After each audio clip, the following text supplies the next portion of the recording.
Have you ever faced a challenge so huge, so intimidating, that it felt completely impossible to overcome? A giant in your life, whether it's a daunting project, a personal struggle, or a seemingly unbeatable obstacle. Well, today, we're diving into one of history's most epic underdog stories, a tale that has inspired millions to face their giants with courage and faith. Let's talk about David and Goliath. Picture this. Two armies are camped on opposite hills, ready for war. On one side, the Israelites. On the other, the Philistines. But this isn't your typical standoff. Every morning for 40 straight days, a monstrous figure emerges from the Philistine camp. His name is Goliath, and he's not just a warrior, he's a giant, standing over 9 feet tall. His armor weighs more than most men, and his spear is like a weaver's beam. Every day, Goliath's voice booms across the valley, mocking the Israelite army and their God. He bellows, "Choose a man and let him come down to me. If he is able to fight and kill me, we will become your subjects. But if I overcome him and kill him, you will become our subjects and serve us." Can you imagine the fear? The entire Israelite army, including their king, Saul, is paralyzed with terror. For 40 days, no one dares to answer the challenge. The nation's best soldiers are cowering in their tents. The situation seems hopeless. This is where our hero enters the story, and he's the last person you'd expect. Meet David, a young shepherd, the youngest of 8 brothers. He's not a soldier. He's a teenager whose main job is to watch over his father's sheep. While his older brothers are on the front lines, David is sent by his father, Jesse, on a simple errand to bring some bread and cheese to his brothers and check on how they were doing. When David arrives at the camp, he walks right into this scene of national dread. He hears Goliath's arrogant taunts and sees the fear in the eyes of the soldiers. But David's reaction is completely different from everyone else's. He's not scared. He's indignant. He's shocked that this giant is allowed to defy the armies of the living God.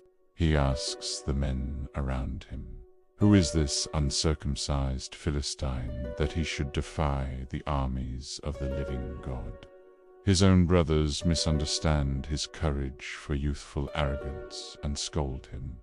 But David can't shake what he's just witnessed. This isn't just about a military threat. For David, it's a spiritual battle. He sees Goliath's challenge not just as an insult to Israel, but as an insult to God himself. Word of David's bold talk quickly reaches King Saul. Intrigued, the king summons the young shepherd. Imagine the scene. The towering, worried king looking down at this young boy who still smells of the fields. David looks Saul in the eye and says, "Let no one lose heart on account of this Philistine. Your servant will go and fight him." Saul is, of course, skeptical. He says, "You are not able to go out against this Philistine and fight him. You are only a young man, and he has been a warrior from his youth." It's a logical response. How could a boy with no military training possibly defeat a seasoned, gigantic champion? But David has a different kind of resume. He explains, "Your servant has been keeping his father's sheep. When a lion or a bear came and carried off a sheep from the flock, I went after it, struck it, and rescued the sheep from its mouth. When it turned on me, I seized it by its hair, struck it and killed it.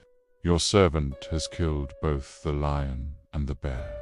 This uncircumcised Philistine will be like one of them, because he has defied the armies of the living God. The Lord who rescued me from the paw of the lion and the paw of the bear will rescue me from the hand of this Philistine. David's confidence wasn't in himself. It was in his history with God.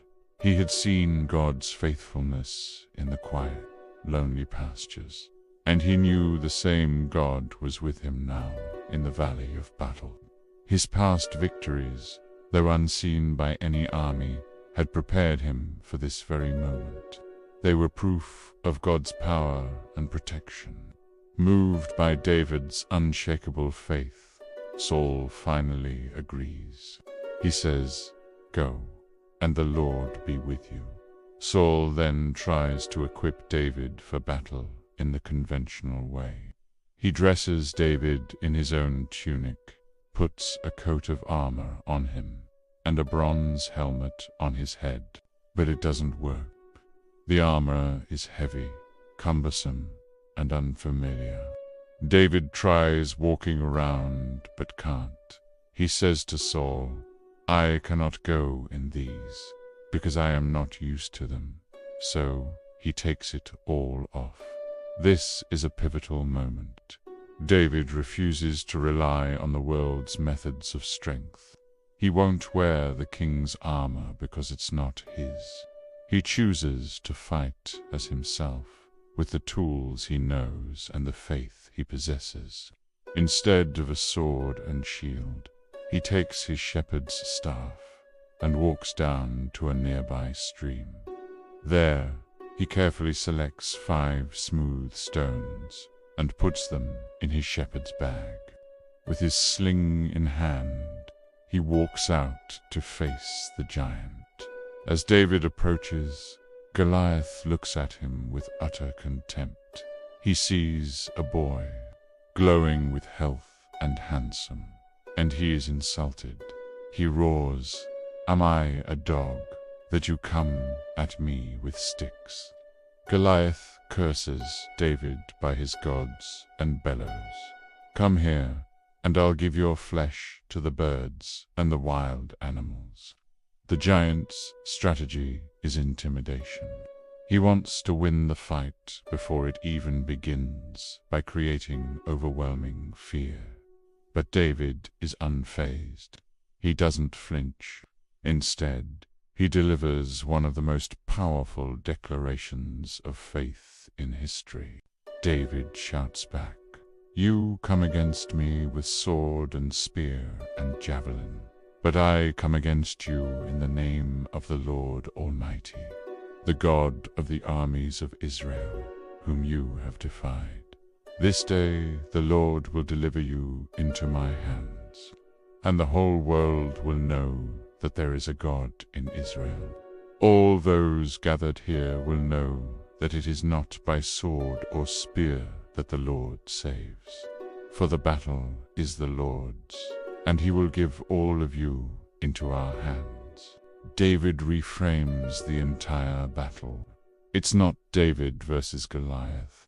It's Goliath versus the God of Israel.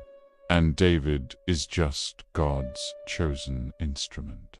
He's not fighting for his own glory, but for God's, so that everyone will know who the true source of power is. Then the action begins. As Goliath moves in for the kill, David runs quickly toward the battle line to meet him. Reaching into his bag, he pulls out a stone, places it in his sling, and with a powerful, practiced motion, he whirls it around and lets it fly. The stone rockets through the air, perfectly aimed. It strikes the giant right on the forehead, the only vulnerable spot in his armor. The stone sinks in, and the mighty Goliath, the terror of Israel, stumbles and falls face down on the ground. The fight was over in an instant. But David isn't done. He runs over to the fallen giant, who doesn't have a sword of his own, pulls Goliath's massive sword from its sheath, and uses it to end his life. When the Philistines see their champion is dead, they panic, they turn and run, and the Israelite army, now filled with courage, pursues them and secures a massive victory. A single act of faith from a young shepherd turned the tide of the entire war. So, what can we take away from this incredible story? First, it's a powerful lesson about courage and faith. True courage isn't the absence of fear. It's acting in spite of it, trusting in something bigger than yourself. The entire army was afraid, but David's faith in God allowed him to move past that fear and take action. Second, the story teaches us where true strength comes from. The world looks at external things: size, power, weapons, experience. Saul tried to give David armor, the world's solution. But David's strength came from his relationship with God. He used what God had given him, a simple sling and a stone, and trusted God to do the rest. It reminds us that we don't need to be like someone else to succeed. We need to be ourselves, using the unique gifts and experiences God has given us. And finally, this story is the ultimate metaphor for overcoming the giants in our own lives. We all face challenges that seem insurmountable: financial problems, health issues, broken relationships, or deep-seated fears. These giants taunt us and try to paralyze us. But the story of David reminds us that when we face these giants with faith, what seems impossible becomes possible. The battle belongs to the Lord. Our job is to show up, trust Him, and take that first step of faith, just like David did when he ran towards his giant. So whatever giant you're facing today, remember David. Remember that your past struggles may have been training for your present battle.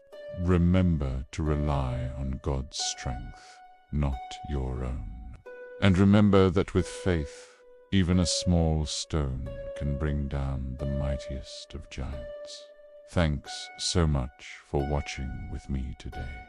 If this story encouraged you, please hit that like button and subscribe to the channel for more content that inspires faith and courage. We'd love to have you as part of our community.